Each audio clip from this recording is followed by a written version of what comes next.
This episode of Brains on Games is all about filling in the blanks. Welcome to Brains on Games. I'm Dr. Brian McDonald, and this episode, like I said, is about filling in the blanks. Not too long ago, the folks over at the Op sent me a copy of Blank Slate. This is a word game for players aged 8 and up. It works with between 3 and 8 players, so it's kind of a party game. And you can play a game in 20 to 35 minutes. What's neat, I think, about this one is that you can play it over Zoom. So while we're all isolated, you can still get a group together to play a game like Blank Slate. Let's take a look at this game. I've set up the board here. You can see there's spots for 8 players in 8 different colors, and you've got a whole bunch of dry erase markers where you can write each player's name on here. Each player gets a little slate like this.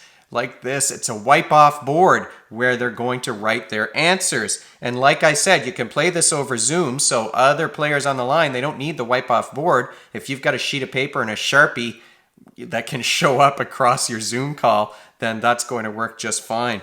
Each turn, what you're going to be doing in this game is trying to fill in the blank of a common phrase. You've got cards, a whole great big box of them like this, and they're double-sided, so it's hard to imagine that you're going to run out soon.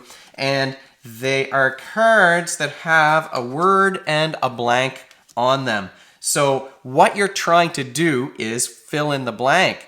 And the tricky part of this game is that if you match one other player with the word that you use in your blank, if you match one other player, you get 3 points. If more than one player matches, each only gets 1 point. And if you have no matches, you don't get any points at all. Really, what you're trying to do then is figure out how are you going to match only that single player and not match anyone else so that you can maximize the number of points that you're getting and win the game. There aren't too many complicated rules for what kinds of words are allowed to fill in this blank. You can't use a single letter, so I couldn't just put a D here and turn it into pined. That's not a good way to do it. You can make compound words. You can add a syllable as long as you can hear the original syllable or the original word that's here on the card. All of those things are okay. Proper nouns are okay. You could create birthday on this card. You could say freedom on this one.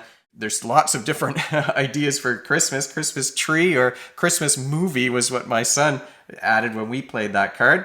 And that's what makes it super simple, easy to grasp, easy to explain, so you can teach and learn this thing really quickly. And it's super easy to get started because you just have a box and then the slates and markers. As long as you wipe off your boards before you put them away, you're going to be good to go. Clearly, this is a game that benefits from having a good vocabulary, but there is a lot of verbal memory here, long-term verbal memory. You're trying to remember these words and make these word associations. So I wouldn't say it's as much verbal reasoning as some of the other games, although there is some of that here. You're really trying to remember different combinations of words that will fit this blank. The added complication is that idea of trying to match, hopefully a single player, maybe more than one, but you're trying to really hopefully match only one player. And you've got to know those other players. You have to know the people that you're playing with to try and figure out what might they guess. You might want to come up with the most common idea, or you might want to come up with something a little bit less likely to be matched by everyone so that you can get those 3 points. You can, just looking at the few cards that I pulled out, you can see there's lots of possible answers to fill in these blanks. And you could put something silly, you could put whatever you wanted, but the trick is that you've got to put something that someone else is going to write down. So you've got that verbal memory, that long-term memory. You've got the social judgment part of the equation, right? You're guessing what your friends are going to guess, and how well you know them is going to determine how many points really you're going to be able to get from this game. There are even some house rules that you can add. If you look at the back of the rule book, there's some additional suggestions.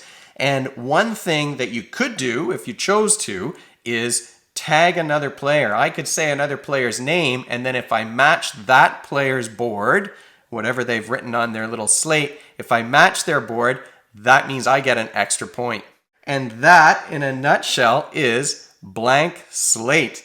A word game where you're really using that verbal memory to make those associations. Thanks again to the op for sending this game along. It's extra special this week, actually, because I saw in the news that Blank Slate was recommended as a Valentine's Day gift for couples, and we had a lot of fun when we were playing this game. So thanks again to the op for sending it along. If you have any questions or suggestions for me, you can find me at brian@brainsongames.ca. Brainsongames.ca is the website. That's where you'll find previous episodes, and future episodes will go up there too. Brains on Games is the Twitter handle and the Facebook page and the Instagram feed, so we're all over the place.